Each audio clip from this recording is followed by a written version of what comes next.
Assalamualaikum warahmatullahi wabarakatuh. Halo semua, bertemu lagi di video kali ini mengenai kelanjutan dari perhitungan nilai persediaan dan dengan metode average. Apa saja yang akan kita bahas? Mari simak video kali ini.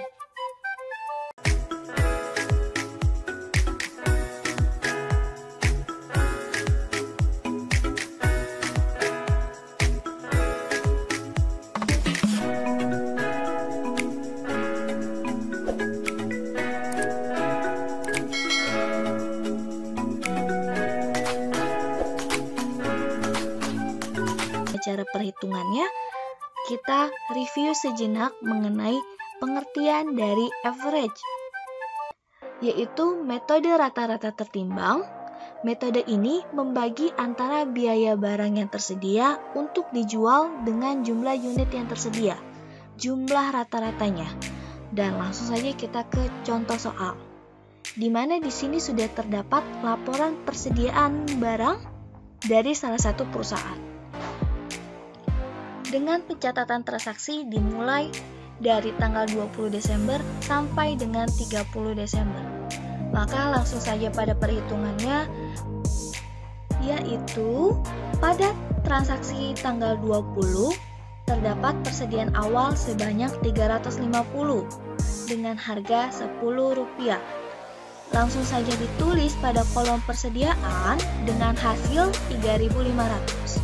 Transaksi kedua, terdapat pembelian pada tanggal 22 sebanyak 100 unit dengan harga 10.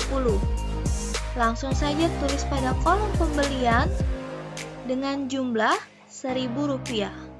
Namun terdapat perbedaan antara metode LIFO dan FIFO.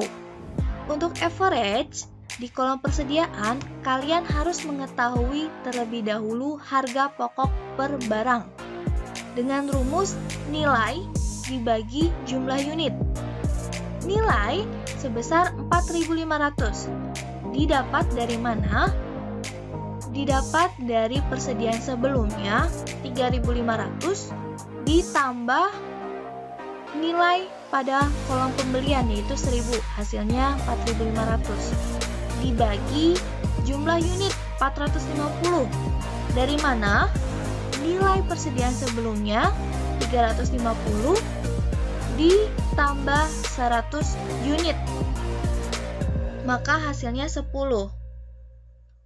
Lalu transaksi yang ketiga tanggal 25 terjadi penjualan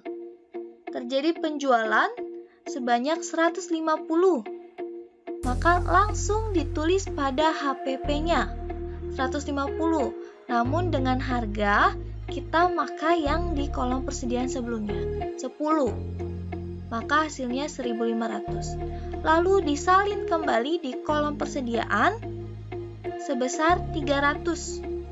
Dari mana? Persediaan sebelumnya yaitu 450 dikurang dengan penjualan sebanyak 150, hasilnya 300 unit sisanya.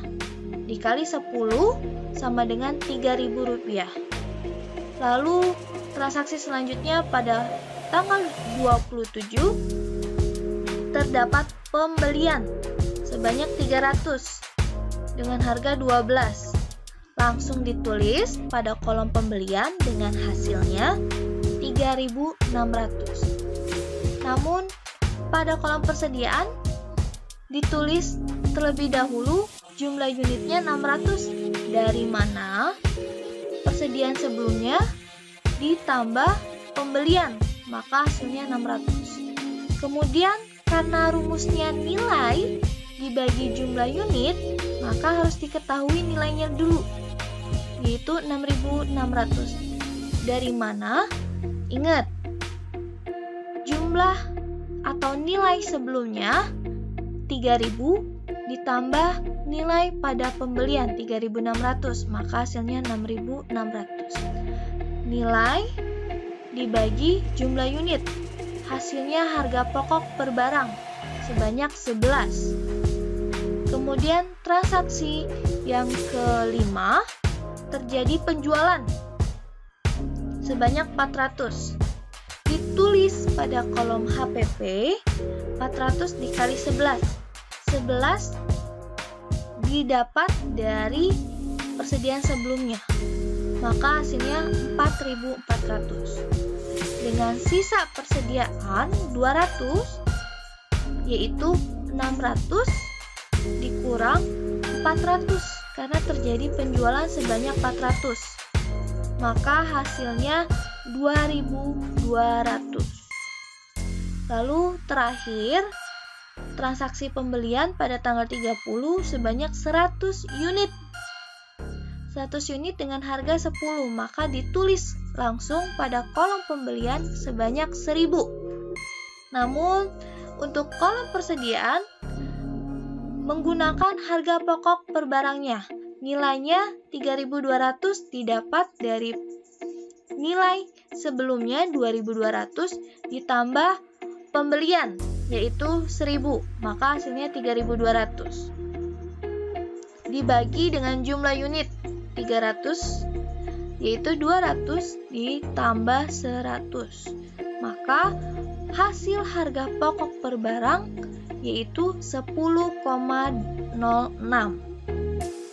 Maka hasil persediaan barang dagang akhir atau disebut dengan ending inventory yaitu 3.200. Dapat dari hasil akhir persediaannya yaitu 3.200. Kemudian naik ke atas, hasil HPP-nya didapat dari penjumlahan total keseluruhan HPP yaitu 1.500 ditambah 4.500, hasilnya 5.900. Atau bisa juga dengan rumus barang siap jual dikurang dengan PBD akhir yaitu 5.900.